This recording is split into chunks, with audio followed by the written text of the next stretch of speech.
ডাকি, ডাকতে বলে মা, কিন্তু বিষয় বুঝলাম না, এই প্রাসাদে কারা? আল্লাহু আকবার। বলে মার এই প্রাসাদে কারা? বলে আব্বাজান, ছোট্টকালে যে সন্তানরা বাবা মার কোল খালি করে চলে আসে, এই প্রাসাদে আল্লাহ তাদেরকে জায়গা করে দেয়। অনেকের বাচ্চা মারা যায় না ছোটকালে?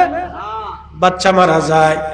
বাচ্চা মারা গেলে কখনো সাবধান, এই যে আপনারা হই হুল্লা করে মায়েরা ধৈর্য হারা হয়, জানি এটি স্থির থাকা বড় কষ্ট।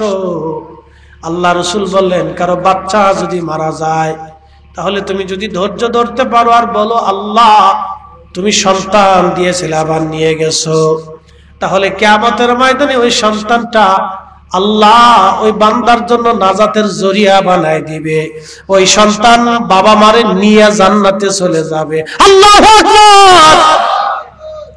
হাজিরিন, তেলিয়ানগরবাসী, ব্রাহ্মণবাড়িয়াবাসী, মেয়েটা ডাকতে বলতেছে আব্বাজান, এই প্রাসাদের ভিতরে ছোট ছোট বাচ্চারা মায়ের কোল খালি করে যারা ফিরে আসছিল আল্লাহর দরবারে, আল্লাহ তাদেরকে জান্নাতের প্রাসাদের মধ্যে রাখছে। তারা এখানে খাওয়া দাওয়া খেলাধুলা করে আনন্দ ফুর্তি করে। বলে মা, তোমারও কি আল্লাহ এখানে রাখছে? বলে হ্যাঁ আব্বাজান, আমার এখানে আল্লাহ রাখছে।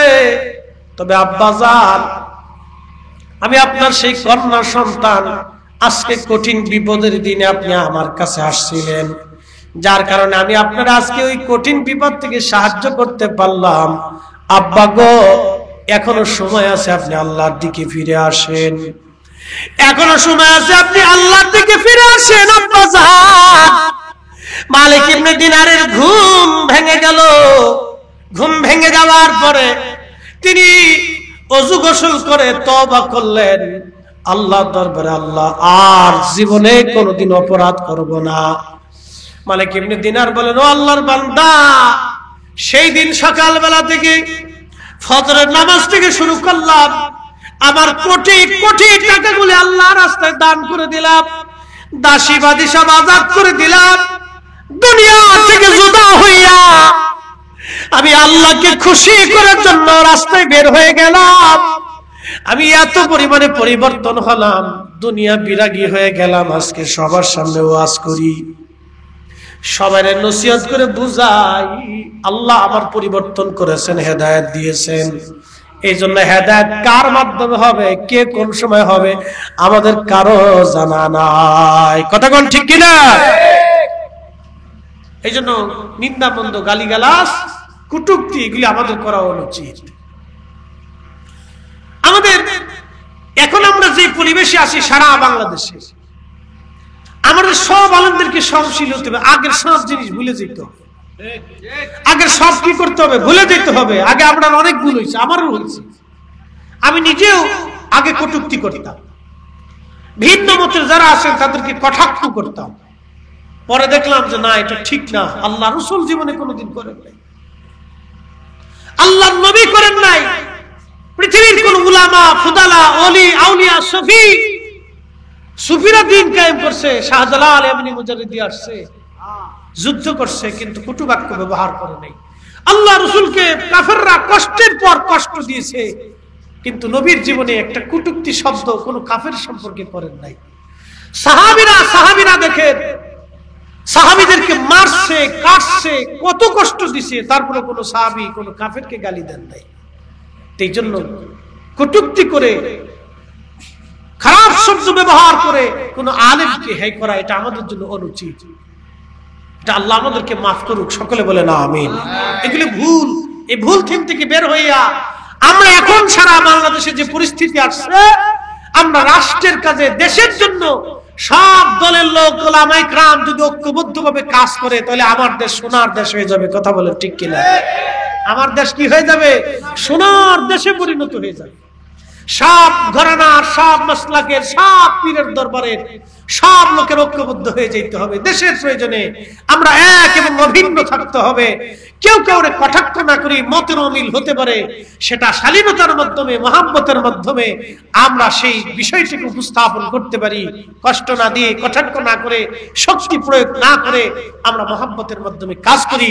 আল্লাহ আমাদের বিগত দিনের সব ভুল ত্রুটিকে মাফ করে দিন।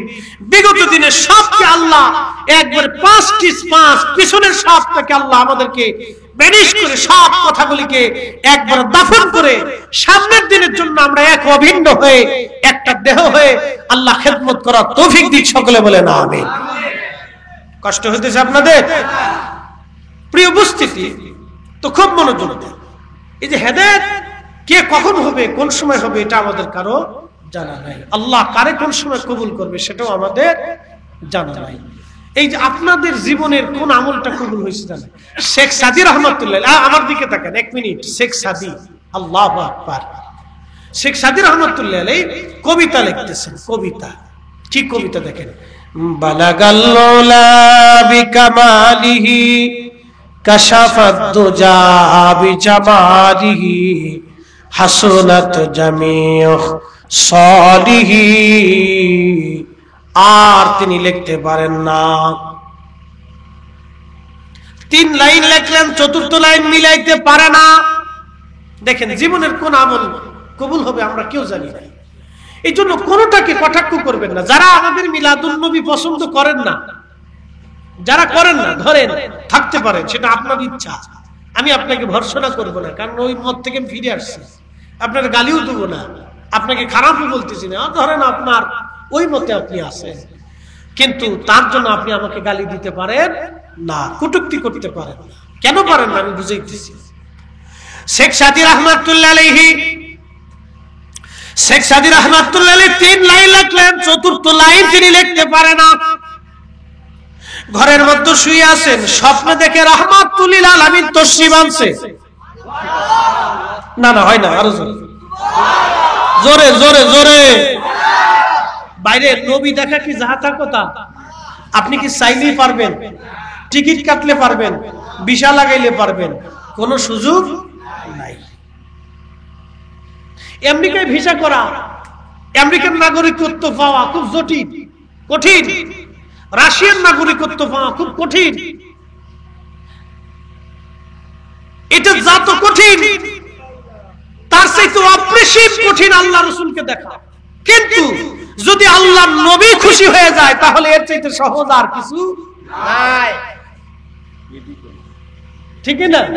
যদি আল্লাহ নবী খুশি হয়ে যায়, তাহলে এর চাইতে সহজ আর নাই। একসাথে বলবেন আল্লাহু আকবার। তো শেখ সাদি রহমাতুল্লাহ আলাইহি 3 লাইন লেখার পরে আর লিখতে পারে না। আল্লামা শেখ সাদি রহমাতুল্লাহ আলাইহি ঘুমানো স্বপ্ন দেখতেছে, রাহমাতুল লিল আলামিন তশরিফ আনছেন। এসে বলতেছে, সাদি তুমি কি লেখো? সুবহানাল্লাহ বলবেন না। শেখ সাদি ডাক দিয়ে বলতেছেন, ইয়া রাসূলুল্লাহ, ইয়া হাবিবাল্লাহ, নালায়েক গুনাহগার আর কি লিখবে? আমি সাদি আপনার প্রশংসা গাথা লিখতেছি, আপনার নাতে রাসূল লিখতেছি।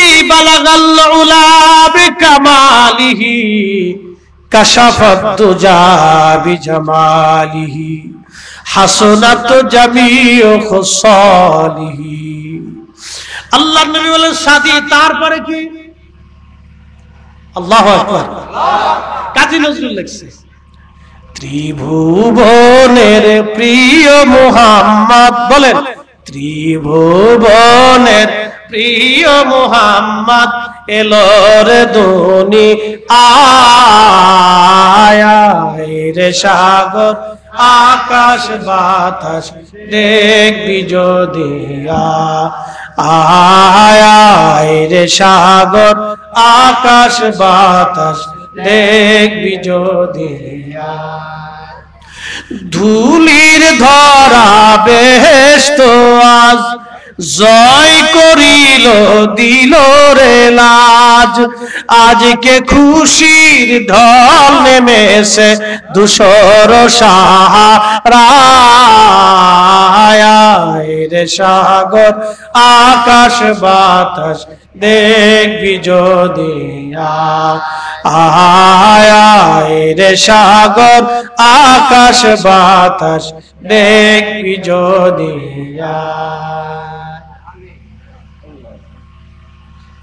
এই যে মিল সন্ধে সন্ধে মিল আছে না তো শেখ সাদী রহমাতুল্লাহ আলাইহি 3 লাইন লাগছে চতুর্থ লাইনের ছন্দ মিলাইতে পারে না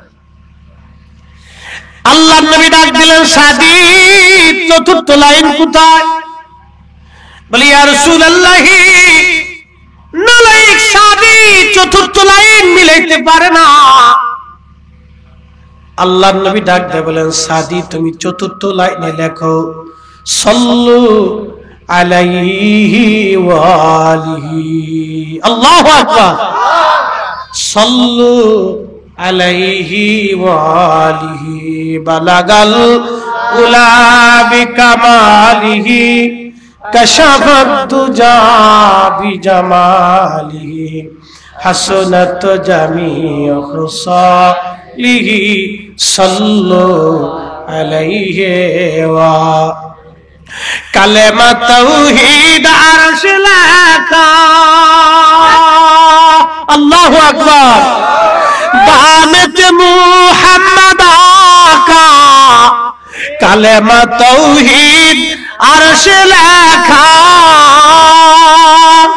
বানাত মুহাম্মদ আকা বন্ধুর পাশে বন্ধু বসা বন্ধুর পাশে বন্ধু বসা কালেমাতে আসে প্রমাণ বালাগাল্লা বিকামালিহি কাশাফাত তুজা বিজামালিহি হাসনাত জামিউ সালিহি সাল্লু আলাইহি ওয়া আলিহি প্রিয় উপস্থিতি খুবই মনোযোগ দিয়ে শুনিয়া যান আল্লাহর নবী বলেন সাদী তুমি চতুর্থ লাইন লেখো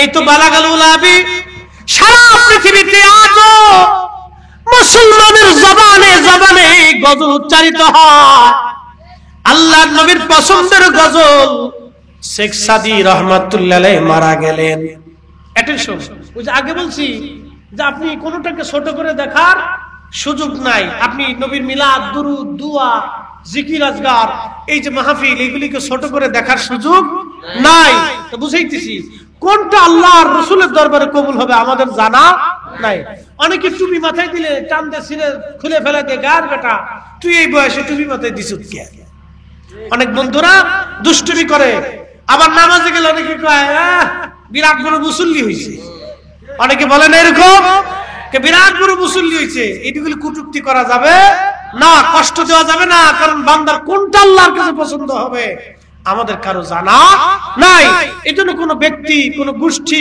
কোনো মত সম্পর্কে থাকতে পারে তাকে কটূক্তি করা যাবে না গালি দেওয়া যাবে না তার সম্পর্কে বাজে মন্তব্য করা যাবে না সে একজনের প্রিয় সে এক গোষ্ঠীর প্রিয় এক লোকের প্রিয় এইজন্য এগুলি থেকে আমাদেরকে বের হয়ে আসতে হবে তো মনোযোগ দেন শেখ সাদী রহমাতুল্লাহ আলাইহি ইন্তেকাল করছে মারা গেছে স্বপ্নে একজন আল্লাহর ওলি দেখতেছেন সাদী আল্লাহ তোমার সাথে কেমন ব্যবহার করছে বলো আল্লাহ কি তোমাকে maaf করছে শেখ সাদী রহমাতুল্লাহ আলাইহি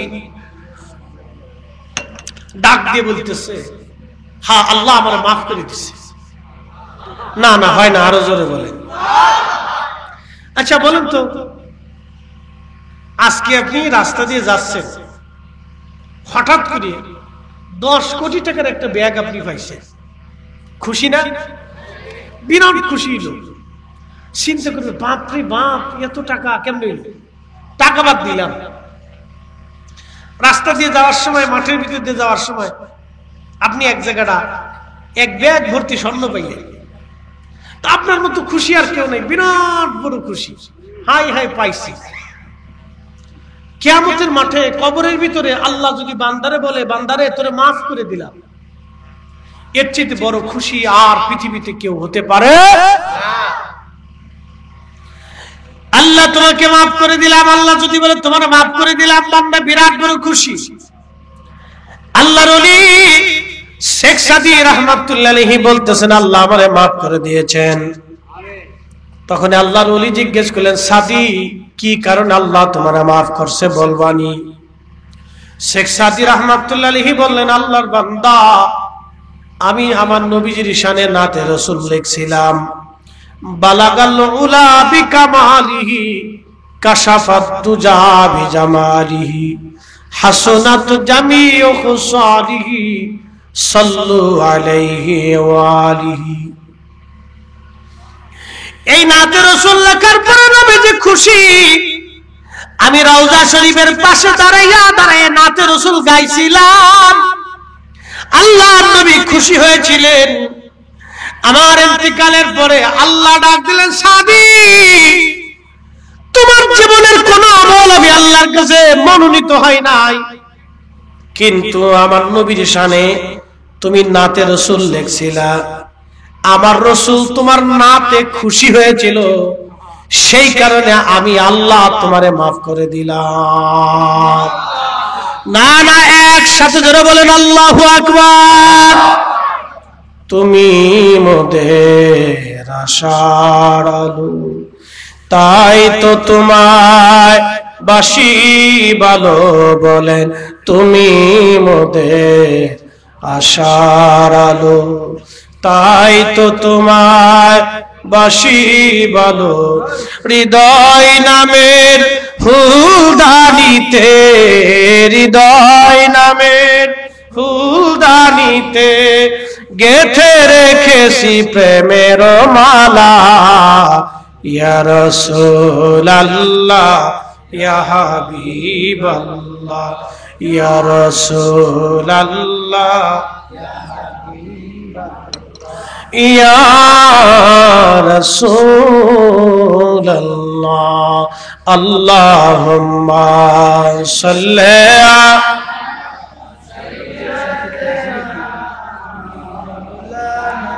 হ্যাঁ জবান খুলে একসাথে ওয়ালা আলি সাইয়্যিদিনা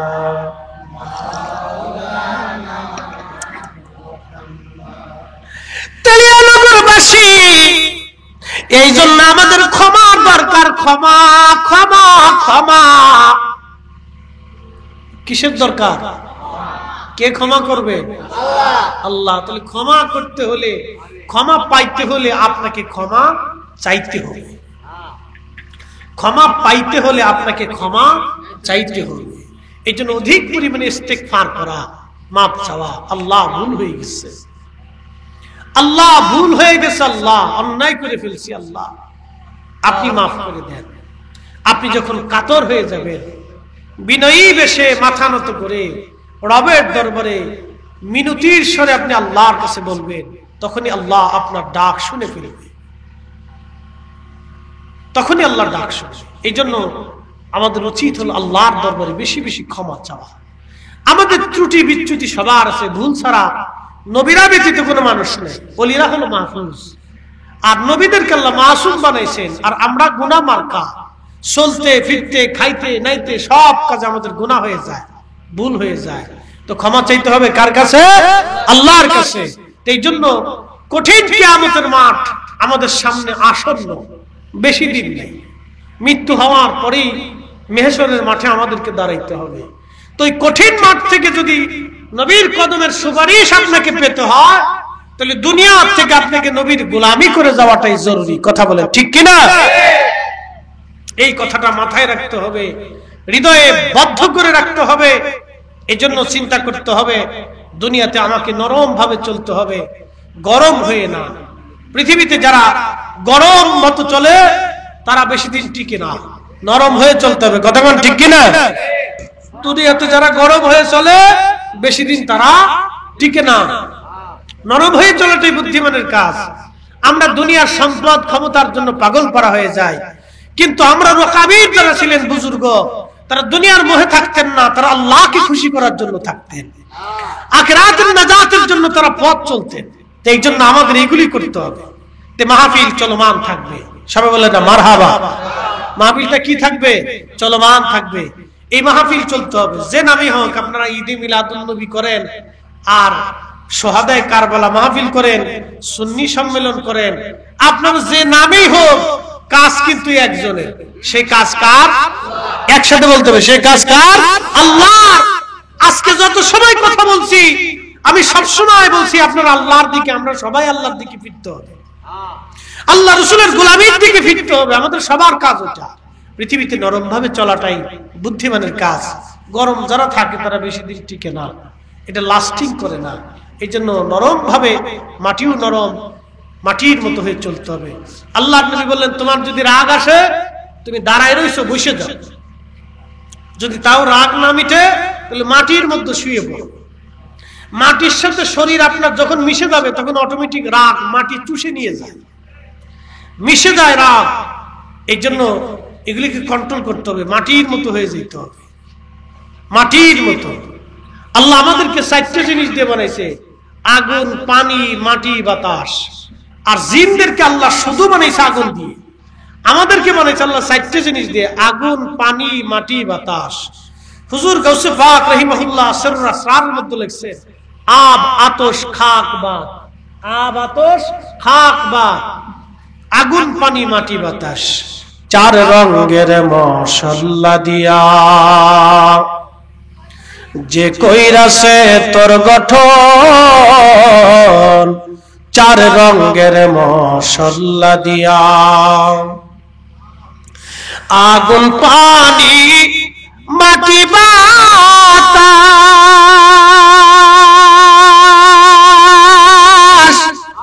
একই যোগে করিয়া প্রকাশ। আগুন, পানি, মাটি, বাতাস একই যোগে করিয়া প্রকাশ। ওরে দেখিলি না তুই কইরা তালাশ, কোন জায়গা সে মহাজন, 4 রঙের মশলা দিয়া যে কইরাছে তোর গঠন, 4 রঙের মশলা দিয়া।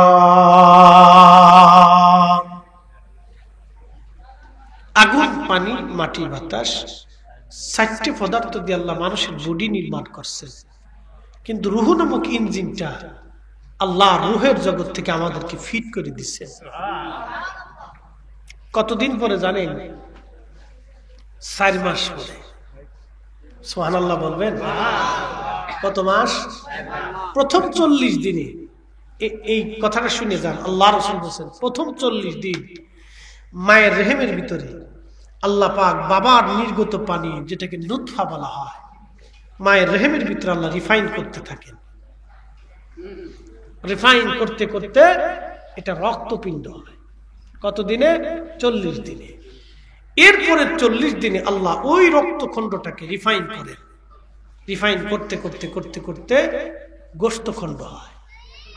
কত গেল? 80 দিন। বাকি 40 দিনে গোশতটাকে আল্লাহ পাক রিফাইন করতে করতে অস্থি, হাড্ডি, মজ্জা, আঙ্গুল, চোখ, কান, ফ্যাপসা, কলজে, নাড়ি, বুড়ি, কিডনি, যেখানে যা সেট করার দরকার আল্লাহ সেট করে দেয়। একসাথে বলা যাবে আল্লাহু আকবার। কারিগর কে? একসাথে বলেন কে? সেজদা হবে কার? আল্লাহর জন্য সেজদা হবে। সেজদাটা আল্লাহর জন্য। এই জন্য আপনাকে মাথা নত করতে হবে আল্লাহর সামনে, যে আল্লাহ তুমি আমার সবকিছু করছো, আমি কিচ্ছু ছিলাম না। মায়ের রেহেমের ভিতরে আল্লাহ 4 মাস পরে, কয় মাস? 12 4 মাস পরে আল্লাহর রূহের জগৎ থেকে আমার ইঞ্জিনটা আল্লাহ ফিট করে দিচ্ছে। একসাথে বললেন আল্লাহু আকবার। কি ফিট করছে? ইঞ্জিন। ইঞ্জিন ফিট করে দিলেন আল্লাহ। ফিট করে দিয়ে আল্লাহ জিব্রাইলকে বললেন, জিব্রাইল তুমি বান্দার জন্য আমি আল্লাহর পক্ষ থেকে 4টা জিনিসকে একবারে লিখিত করে দাও। 1 নম্বরে কতদিন পর্যন্ত সে বেঁচে থাকবে। আল্লাহ বলেন হুজুর উম্মতকে বলে দেন, ইন্নাল মাউতাল্লাযী তাফিররুনা মিনহু ফাইন্নাহু মুলাকীকুম। সে মরণ থেকে পালানোর চেষ্টা করে, অসুস্থ হইলে আমার দেশের দুর্নীতিবাজ সিঙ্গাপুরে যায় চিকিৎসা নেয়। আস্তে ঠিক বলেন কে? জোরে বলেন। মন খারাপ করেন না, আমি দলের কথা বলতেছি না। দল আপনার যার যেটা করছেন করেন। 5 পাস আমি আগে কইছি, 5 পাস। দলের মত থাকতে পারে, সেটা থাকতে পারে, কিন্তু যে টাকা চুরি করে নিয়েছে সে কিন্তু সবার টাকাই নিয়েছে। সে তার নিজের দলের মানুষের টাকা চুরি করে নিয়েছে। সারা বাংলাদেশে 200, 500, 1000, সর্বোচ্চ 2000 লোকে টাকা পয়সা চুরি করছে, কিন্তু কোটি কোটি মানুষ আজকে কষ্ট পাইতেছে। কথা ঠিক কিনা? অন্যায় করছে একজন, দোষ এখন ভুগতেছে আরো 10 জনে। এগুলি আমরা এগুলি চাই না, আমরা এগুলি চাই না। তো মনোযোগ দেন। সে চিকিৎসার জন্য সিঙ্গাপুরে গেছে, আমেরিকা গেছে, লন্ডন গেছে, ভারত গেছে। আল্লাহ কোরআন বলতেছে, ও বন্ধু জানান ওকে, ও যতই পালানোর চেষ্টা করুক ও পালাইতে পারবে। মুলাকাত হবে আজরাইলের সাথে। পালানোর কোন রাস্তা নাই। সুম্মা তুরাদ্দুনা ইলা আলিমিল গায়বি ওয়াশ শাহাদাত। অতঃপর সে এমন একজনের সাক্ষাতে হাজির হবে, মালিকের নাম কি? আল্লাহ। যিনি আমার প্রকাশ্য অপ্রকাশ্য সবকিছু জানে, সব জানে। আমি গোপনে গোপনে যাহা করি সব তিনি জানেন। ফায়ুনাব্বিউকুম, এরপরে কিয়ামতের ময়দানে আল্লাহ তোমার খবর দিয়ে দিবে, আমলনামা দিবে, সব কিছু জানেন। বিমা কুনতুম তা'মালুন, দুনিয়াতে তুমি যা করতা আমল ভালো মন্দ সব কিয়ামতের ময়দানে আল্লাহ পাট পাট পাট পাট করে আমাকে আপনাকে আল্লাহ সব দেখাই দিবে। পালানোর কোন রাস্তা আছে? কোন রাস্তা নাই। প্রিয় উপস্থিতি, এই মাহফিল চলমান থাকবে, আগামী বছর হবে, এই বছর হবে, হয়েছে। এই হঠাৎ করে অল্প সময়ের ভিতরে আমার ভাইরা এই বাগানটা সাজাইছে। এই যুবকগুলি পরিশ্রম করছে। ওই মাসুদ ভাই আপনাদের আমার ফোন দিয়ে কয়, হুজুর খালি আছে? বললাম 10 তারিখে হঠাৎ প্রোগ্রামটা ক্যান্সেল হয়েছে বন্যার কারণে, কুমিল্লাতে বন্যা। তো এখন এই 5-7 দিনে প্রোগ্রাম কি করতে পারবে নাকি? আল্লাহ ভরসা। মারহাবা কর। আপনাদের কাছে জানাইছে, যুবকদের কাছে ওরা কাছে আল্লাহ ভরসা। ভরসা কে? আল্লাহ। জোরে কর কে? এই ফয়সালাটা কে করছে? আল্লাহ। এখন আপনি যদি দেন, আপনি আল্লাহর কাছে সাহায্য করবেন। অর্থ মানুষের থাকে না। এই যে দেখেন আমরা যারা আজকে বসছি, এখানে কিন্তু শত শত কোটি টাকার কেউ নাই। এখানে আমরা কারা মধ্যবিত্ত, নিম্নবিত্ত। যারা ওয়াজ শুনে তারা মধ্যবিত্ত, নিম্নবিত্ত। ওয়াজ যারা করে তারা মধ্যবিত্ত, নিম্নবিত্ত। শত শত কোটি টাকার মালিক যারা, তারা ওয়াজে বসেও না, তাদের পোলাপান আসেও না। তাদের পোলাপান অধিকাংশ হলো বোতল সার মুরিদ। বোতল সারে মানে চিনছেন না আপনারা? এই যে বোতল বোতল বোতল, মদ মদ, বিয়ার বিয়ার, কি কথা কন না কেন? অনেকে বোতল সার মুরিদ। তো এরা কি করে? তারা সন্তানরা এই বোতল টোতল খায়। একজনের আল্লাহ মাফ করুক 350 কোটি টাকা খরচা করিয়া সে দুবাইতে, নাম কব না, 350 কোটি টাকা খরচা করে সে দুবাইতে তার বিয়ে বার্ষিকী উদযাপন করছে। আমার কাছে একটা কথা জবাব দিবেন তো, আমার দেশে কত মা টাকার অভাবে চিকিৎসা হয় না। আপনি সদর হসপিটালে যায় দেখেন,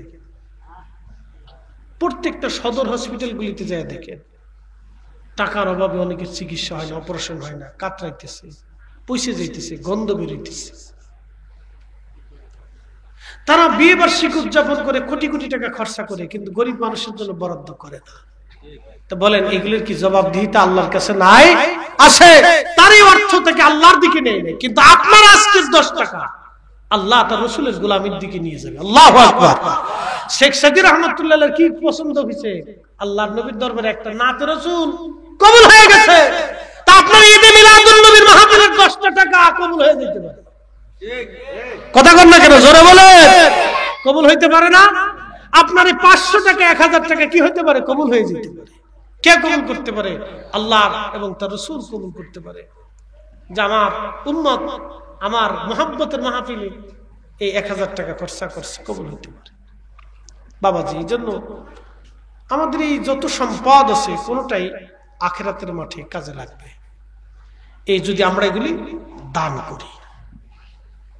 যদি না করি, আল্লাহর কোরআন বলতেছে ফায়াকুল রাব্বি লাউলা আখারতানি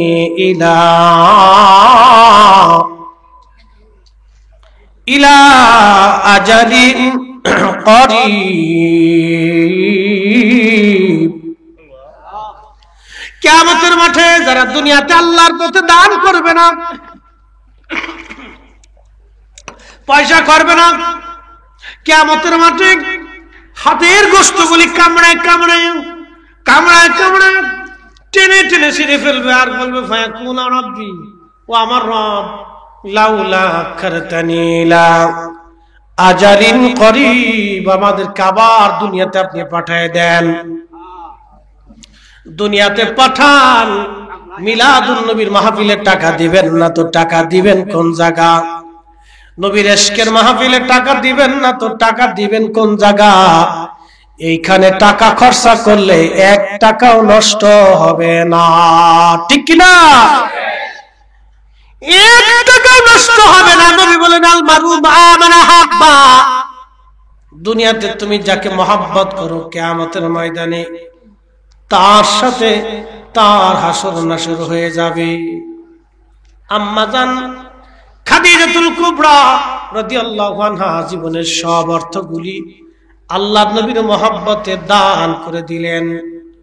এমন কি পর্যায়ে গেল সিরা কাপড় পরে থাকতেন, তারপরও আল্লাহর নবীকে কোনোদিন বলেন না হুজুর আমি মক্কার সব চাইতে বড় ধনাঢ্য নারী ছিলাম, এই মক্কাতে আমার বিরাট বড় ব্যবসা ছিল, সব থেকে গুলি আমি আল্লাহর রাস্তায় আপনার মহব্বতে দান করছি নবীজি, আমি আজকে সিরা কাপড় পরে আছি, আমার কষ্ট হয়, এই কথা মা জননী কোনোদিন বলেন নাই। আল্লাহ এই জন্য আম্মা জান তাহেরা তাইয়্যিবা আল্লাহর নবীজি প্রত্যেক দুয়ার সময় আম্মা জানের জন্য দোয়া করতেন। একদিন তিনি আম্মা জানের জন্য পেয়ারা নবীজি দোয়া করতেছিলেন, এমন সময় আমার আল্লাহ রাব্বুল আলামিন আহা দোয়া করতেছিলেন। এমন সময় পিছন দিক থেকে আম্মা জান আয়েশা সিদ্দিকা রাদিয়াল্লাহু আনহা বলেন, ইয়া রাসূলুল্লাহ, আপনি একজন বুড়া মহিলার জন্য এইভাবে দোয়ায় হাত তুলে তুলে কাঁদেন, আমরা কি আপনার স্ত্রী নই? এরকম একটা শব্দ বলে ফেলছেন। আল্লাহর নবী দোয়া শেষ করার পরে রাগান্বিত হয়ে গেলেন। হুমায়রা, আম্মা জান আয়েশা সিদ্দিকার আরেকটা নাম ছিল হুমায়রা, একসাথে কর না মারহাবা। কি নাম ছিল? হুমায়রা। আম্মা জান আয়েশা সিদ্দিকার আরেকটা নাম ছিল হুমায়রা। প্রিয় নবীজি রাগান্বিত হয়ে গেলেন, লাল হয়ে গেলেন, ডাক দিয়ে বলে, হুমায়রা সাবধান, এই কথা আর কখনো বলবা না। আমার খাদিজা আমার দুঃখের দিনের সাথী ছিল, তোমরা আমার সুখের দিনের সাথী, আমার দুঃখের দিনের সাথী ছিল আমার খাদিজা। শিয়াবে আলিমে আবি তালিবে 2 বছর পর্যন্ত আমি জেল কাটছি, মক্কার মানুষ আমাকে জুদা করে দিয়েছে, খাবার দেয় নাই, পানি দেয় নাই, সব কিছু বন্ধ করে দিয়েছে। 2 বছর গাছের পাতা শাল বাকল খেয়ে জীবন ধারণ করেছি, তারপরও খাদিজা আমাকে ছেড়ে চলে যায় নাই। ওই কঠিন দিনে খাদিজা আমার পাশে ছিল। তেলিয়ানগর বাড়ি বাসী আজকে পবিত্র মিলাদুন নবীর মাহফিল, আল্লাহ রাসূলের মহব্বতের মাহফিল, একটা টাকাও নষ্ট হবে না।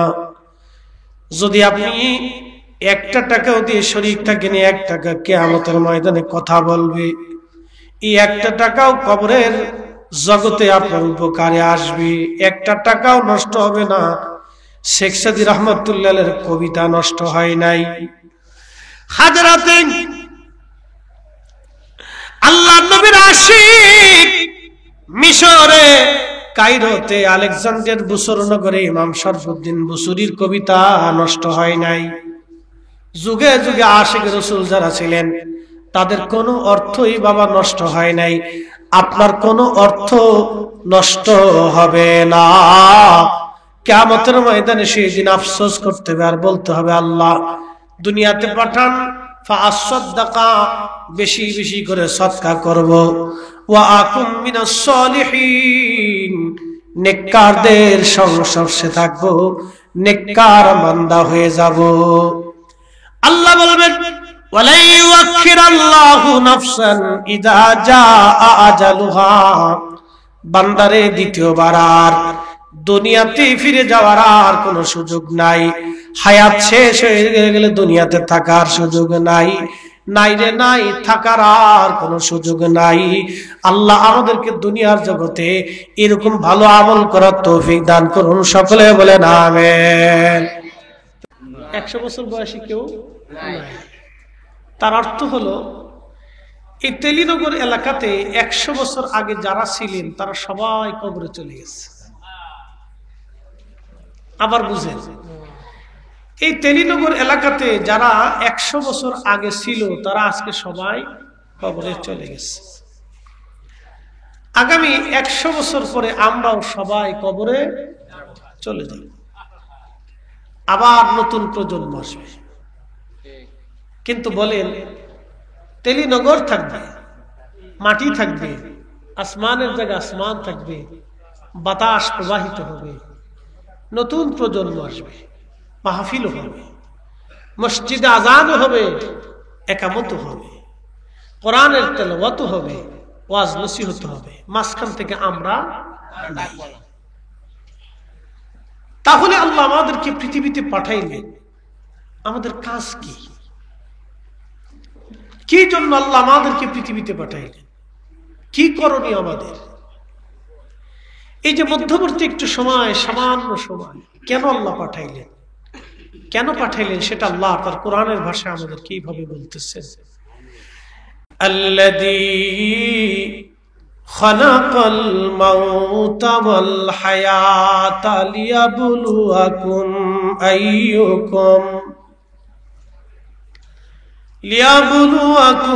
আইয়ুকুম আহসানু আমালা।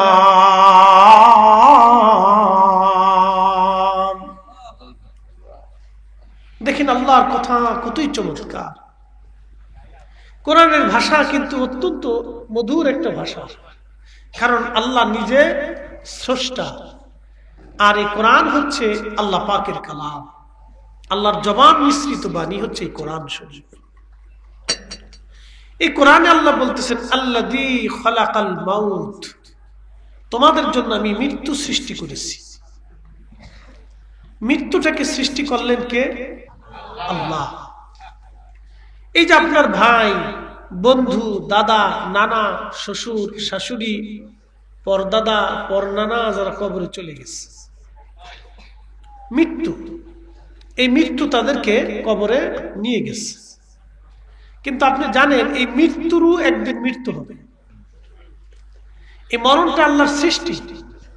যেমন গাছ আল্লাহর সৃষ্টি, গাছের একটা আকৃতি আছে, একটা পাতা আছে, ডাল আছে, শিকড় আছে, এটা দেখতে একরকম। আম গাছ দেখতে একরকম, কাঁঠাল গাছ দেখতে আর একরকম, বট গাছ দেখতে আর একরকম। মানুষ আল্লাহর সৃষ্টি, এটাও দেখতে একরকম। গরু আল্লাহর সৃষ্টি, এটা দেখতে আর এক রকম, এটার একটা সূরত আছে, আকৃতি আছে। তো ঠিক মৃত্যু আল্লাহ পাকের একটা সৃষ্টি, এটারও আকার, আকৃতি, সূরত আছে।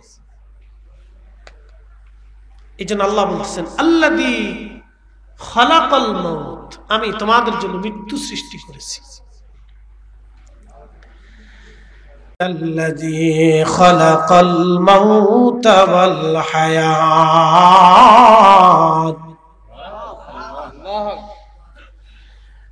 আল্লাহ বলেন, ও বান্দা, আমি হায়াত সৃষ্টি করেছি, আমি মউত সৃষ্টি করেছি।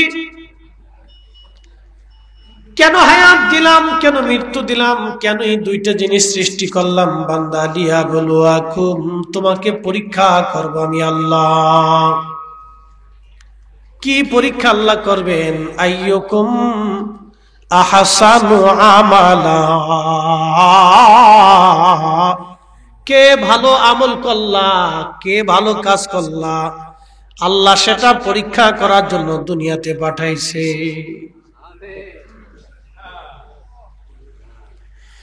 কে ভালো কাজ করবা, ভালো আমল,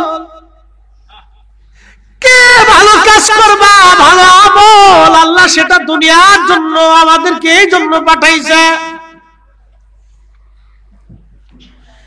যার যার আমল তাকে তাকে করে কবরে যাওয়া জরুরি, যার যার আমল তাকে তাকে নিয়ে কবরে যাওয়া জরুরি। যার যার নিজের আমল নিজেকে নিয়ে কবরে যাওয়াটা জরুরি। যার যার ঈমান তাকে নিজেকে কবরে নিয়ে যাওয়া জরুরি। এই যে আল্লাহ আমল দিলেন আমাদেরকে, আল্লাহ পরীক্ষা করবে কে ভালো কাজ করে, ভালো আমল করে, এটা পরীক্ষা করবে আল্লাহ। কিয়ামতের ময়দানে অমুক সংগঠন, তমুক দল, অমুক ব্যক্তি, অমুক গোষ্ঠী, এইগুলি আল্লাহ এগুলির দিকে তাকাবেন না। আল্লাহ পাক দেখবেন আইয়ুকুম আহসানু আমালা, কে ভালো আমল করলো, কে ভালো আমল করলো। এইগুলি দেখার জন্য আমার আল্লাহ দুনিয়াতে মানব জাতি বানাইছে। একদিন মাটির ভিতরে হবে ঘরে, মন আমার কেন বান্ধ দালান ঘর। প্রিয় মুসলমান, আমার তেলিয়া নগরবাসী, ব্রাহ্মণবাড়িয়াবাসী, খুবই মনোযোগ দিয়ে কথাগুলি শুনবেন। ঘরেতে বাড়িতে মায়েরা বোনেরা আমার কথা শোনেন। অনেক মায়েরা চিন্তা করেন শাশুড়ির মনে ব্যথা দিলে বুঝে আমি জিতে গেলাম, মনে করেন অনেকে। অনেক বোন হয়তো চিন্তা করে শ্বশুরের মনে ব্যথা দিলে, তাকে খাবার কম দিলে, কম মূল্যের কাপড় কিনে দিলে বুঝে আমি জিতে গেলাম। না, আপনি জিতেন নাই, আপনি ঠকে গেছেন। কারণ কোরআন বলল আইয়ুকুম আহসানু আমালা, কে ভালো কাজ করে আমি আল্লাহ সেটা দেখব।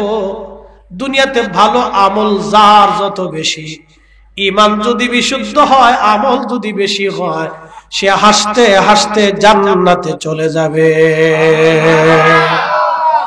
একদিন মাটির ভিতরে হবে ঘরে, মন আমার কেন বান্ধ দালান ঘর।